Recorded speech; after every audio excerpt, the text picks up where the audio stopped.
Unelected co-president Elon Musk, the world's richest man, has broken into the US Treasury, seized access to the government's payment system, and may well have your social security number now. This sounds like a Batman supervillain scheme, but it's happening in real life. It's almost certainly wildly illegal, and it's not getting enough news attention. With a gang of kids, at least one of whom isn't old enough to drink a beer, Musk has succeeded in doing what Trump failed to do on January 6th.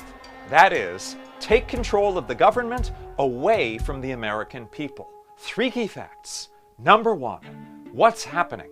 Musk and his post-pubescent minions, one of whom literally goes by the name Big Balls online and lists camp counselor as one of his most recent jobs, have been simply barging into government agencies and taking control. They've taken over the US Treasury's payment system, which pays nearly all America's bills, and are reportedly rewriting its software with no authority and no oversight. They've stolen access to most American Social Security info. They are illegally operating their own computer server inside one of the government agencies they've taken over. They have shut federal workers out of their offices. Musk forcibly accessed classified intelligence at USAID and unilaterally announced the closure of the entire agency, something he has no legal power to do. And it looks like he's the one responsible for the email urging all 2 million civilian federal employees to quit immediately. Number 2, no one elected Elon Musk. The Senate did not confirm him. His so-called Department of Government Efficiency is not even a real government agency. There is no legal basis for him to have any authority. The technical term for an unelected person taking over a government is a coup d'etat. Trump promised to be a dictator on day 1, but Musk is the one who's turning out to be the real dictator. It figures. Musk didn't spend more than $250 million to elect a tired and confused septuagenarian just to be second in command. Musk's plan has always been to be the man pulling the strings. Number 3, Elon Musk is bad at his jobs. His fabulously awful business decisions earned him a spot in the Museum of Failure. This is a real thing.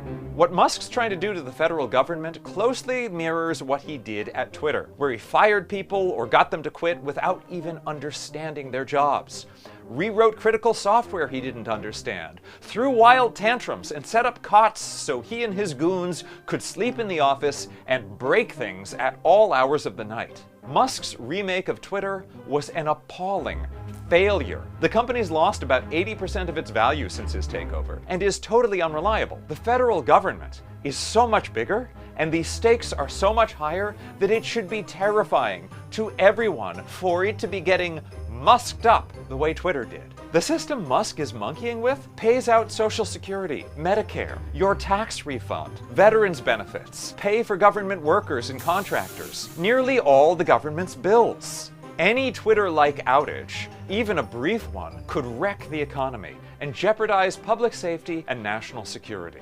Musk has brought his other businesses to the brink of bankruptcy, taking advantage of more than $4 billion in government subsidies to keep them going. Tesla, the company Musk bought but pretends he founded, has had non-stop safety issues during Musk's tenure, including nearly 250,000 vehicles recalled just this year. His rockets keep exploding. I don't even want to think what will happen to anyone who tries the cyber brain implants he's trying to make. Musk wants us to believe he's a self-made billionaire. But according to his father, Elon grew up in apartheid South Africa with so much money from blood emeralds that the family could barely close the door of their safe.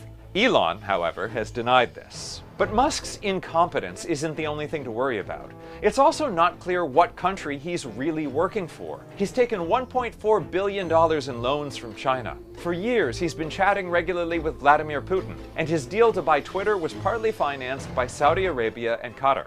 If Americans are going to be governed by a terrible businessman who breaks the law, is beholden to Putin, and is bankrolled by China and Saudi Arabia, it should at least be the one we elected. I'm Alan Piper at apiper13. Follow Courier Newsroom for the info you need about the Musk presidency.